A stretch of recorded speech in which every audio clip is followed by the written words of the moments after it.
सरगोदा का शहरी अनवर नेहरू मेहनत मजदूरी करके अपना और सिर्फ अपना ही पेट पालता है। 70-80 रोटियां खाकर भी भूख नहीं मिटती, अलबत्ता पैसे खत्म हो जाते हैं। मैं 100 रोटी खा लेता हूँ। मैं अगर दिहाड़ी ना लगे फिर 20-25 रोटियां खा लेता हूँ और ये 20-25 साल से मुझे भूख ज्यादा लगती है। खाने के वक्त अनवर जिस होटल का भी रुख करता है वहां मेला सज जाता है। लोग होटल पर खाना खाने कम और अनवर को खाना खाने देखने ज्यादा आते हैं। ਅਸੀਂ ਰੋਜ਼ਾਨਾ ਵੇਖਨੇ 100 ਰੋਟੀ ਖਾਣ ਤੇ ਤਮਾਸ਼ਾ ਵੇਖਣ ਵਾਸਤੇ ਆਨੇ ਹੈਗੇ। ਰੋਟੀ ਵਾਲਾ ਪਕਾ ਕੇ ਥੱਕ ਜਾਂਦਾ ਹੈ, ਇਹ ਨਹੀਂ ਰੱਜਦਾ ਬੰਦਾ।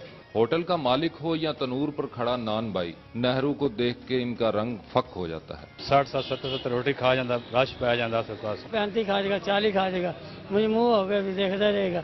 मैं कहा बाजी और रोटी लेनी थी और पैसे दो, कहना बाजी आज मजदूरी नहीं लगी।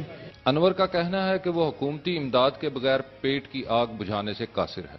मेरी अपील है, मैं अपनी मजदूरी कर कर अपना पेट नहीं भर सकता, मेरा कोई अजीफा लगा दे। कैमरामैन तनवीर हुसैन के साथ अनीस अकरम, सरगोदा अब तक।